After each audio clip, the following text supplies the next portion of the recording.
고온에도 견디는 비히토류 자석 물질 개발이라면 대박. 히토류를 대신할 재료를 개발해버리면 히토류는 뚱된다. 안녕하세요. 다음은 기사 내용입니다. 한국의 초특급 발표로 중국을 비롯한 세계가 들썩이고 있습니다. 중국의 초대형 갑질과 히토류 때문에 발생하는 환경 오염을 동시에 해결할 수 있는 기가 막힌 묘수를 제시했기 때문입니다. 전 세계 학계에서는 히토류 원소를 대신할 비히토류 연구자석 소재를 개발하는데 혈안이 되어 있었습니다. 전 세계 히토류 시장을 중국이 90% 이상 장악하고 있기 때문입니다. 이에 따라 중국이 첨단 산업의 꽃이라 불리는 히토류를 인질 삼아 외교무기로 사용할 것이라는 의견이 계속해서 제기되고 있었습니다. 뿐만 아니라 모직 팽창만을 생각하던 중국이 사리 분별 않고 히토류 생산에만 몰두해왔기 때문에 토양 오염이 심각한 지경에 이른 상황입니다. 그런데 한국이 이를 단숨에 해결할 수 있는 비장의 카드를 제시했습니다. 한국의 LG이노텍과 성림천담산업이 공동으로 비히토류 자석을 개발해낸 것입니다. 뿐만 아니라 미국과 호주가 중국의 히토류한 갑질에서 벗어나기 위해 한국의 협력을 적극적으로 타진하고 있습니다. 세 국가의 연합으로 더욱 자립적인 공급망을 구축하려는 것입니다. 오늘 이슈거리에서는 중국을 궁지로 몰아넣는 한국의 자석 기술에 대해 알아보겠습니다. LG이노텍과 성림첨단산업이 놀라운 소식을 전했습니다. 이들이 공동으로 새로운 자석을 개발해낸 것입니다. 현재 전 세계 자석 시장은 페라이트 자석과 네오디뒻 자석이 양분하고 있습니다. 페라이트 자석은 일상생활에서 쉽게 볼 수 있는 막대 자석이나 말급 자석을 생각하면 되는데요. 이 페라이트 자석보다 10배 정도 우수한 성능을 보이는 것이 네오디뒻 자석입니다. 그러나 그보다 가격이 20배 이상 비싼 단점이 있습니다. 연구 자석이 풍력 발전기, 전기자동차 모터 등의 고부가 가치 산업에 필수적인 요소로 자리매김한 만큼 대단히 중요한 소재로 여겨지고 있는데요. 40년 동안 이를 대체할 다른 자석을 개발하기 위해 여러 학계에서 고군분투해왔지만 이렇다 할 성과가 없는 상황이었습니다. 비히토류 연구 자석을 개발해냈습니다. 15일 한 일본 언론은 한국이 히토류 사용량을 60% 절감한 신제품을 개발해냈다라는 기사를 내보냈습니다. 그러면서 일본이 만든 것은 14.2kg의 자력을 보인 반면 한국의 자석은 14.8kg가 넘는 무수한 자력을 보였다라며 한국의 성과를 못내 인정하기까지 했는데요. 이번 개발 성과가 일본이 스스로 자존심을 꺾을 만큼 아이 대단하다는 것입니다. 이들 뿐만 아니라 울산대학교 연구팀마저 순철의 니켈을 혼합한 재료로 기존의 네오디뒻 못지않은 연구 자석을 제시해냈습니다. 세계적인 학술지 액터 마테리알리아에도 게재되며 획기적인 발견이라는 평가를 받고 있는데요. 그 이유는 순철과 니켈이 히토류에 비해 매장량이 풍부하기 때문입니다. 게다가 기존 네오디뒻 연구 자석이 고온을 견딜 수 없는 반면 이번에 발견한 비히토류 기반 자석은 447도까지 견딜 수 있는 무수한 성능을 보여주고 있어 앞으로 상용화될 전기자동차와 풍력발전기 등의 기술 발전에 크게 기여할 것으로 주목받고 있습니다. 세계가 한국의 비히토류 자석에 열광하는 이유는 다름 아닌 중국 때문입니다. 네오디뒻은 첨단 산업에 두루 쓰이는 핵심 재료 중 하나인데요. 이 네오디뒻을 만드는 데 필요한 히토류를 중국이 90% 이상 장악하고 있습니다. 중국은 그동안 낮은 생산 비용과 느슨한 환경 규제를 이용해 무분별하게 히토류를 생산해왔습니다. 하지만 히토류 생산은 많은 환경 오염을 동반합니다. 히토류 1톤을 추출하는 데는 6,300만 리터의 독성 가스와 20만 리터의 산성 폐수, 1.4톤이 넘는 방사성 폐수가 발생하는 것으로 알려져 있습니다. 그동안 중국에서 생산된 히토류가 수십, 수백 톤은 우습게 넘어간다는 것을 생각해보면 그야말로 엄청난 환경 오염을 해왔던 셈입니다. 중국 제1의 곡창지대 후난성은 최소 40% 농지가 중금속 등에 오염되어 있습니다. 후난성뿐만 아니라 중국 내 경작지의 20% 정도가 이미 심각한 토양 오염에 시달리고 있는데요. 이 오염된 토양을 복원하려면 최소 수백조 원이 드는 것으로 나타났습니다. 이런 사실을 익히 알고 있었던 선진국들은 자국에 히토류 공장을 건설하는 것을 기피해왔습니다.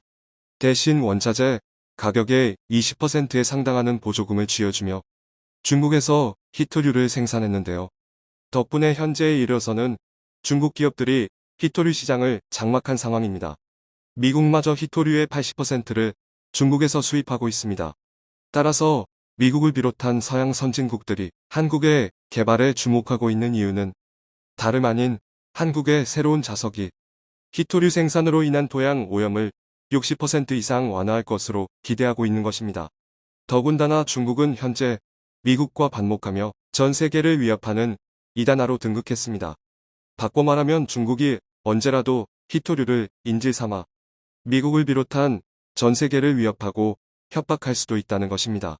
실제로 중국은 2010년에 일본과의 센카쿠 열도 분쟁에서 이기기 위해 히토류 카드를 꺼냈습니다.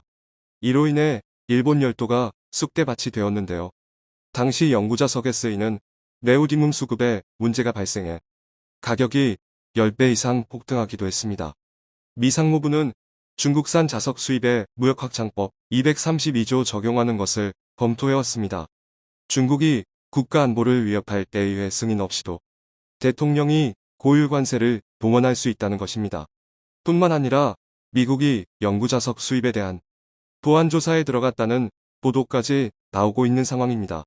여기에 더해 지난 6월에는 중국을 겨냥한 타격대를 신설하기까지 했습니다.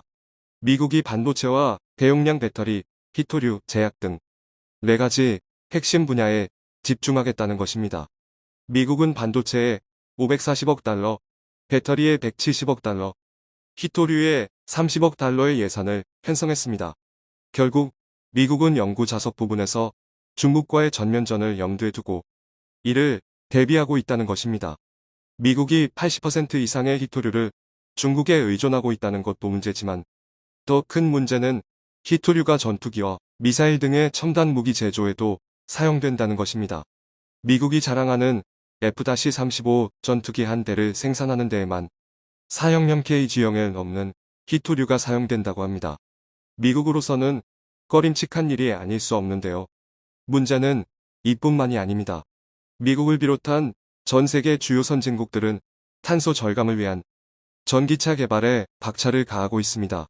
그런데 전기차 한 대를 만드는 데에도 연구자석용 히토류가 1kg가량 필요합니다.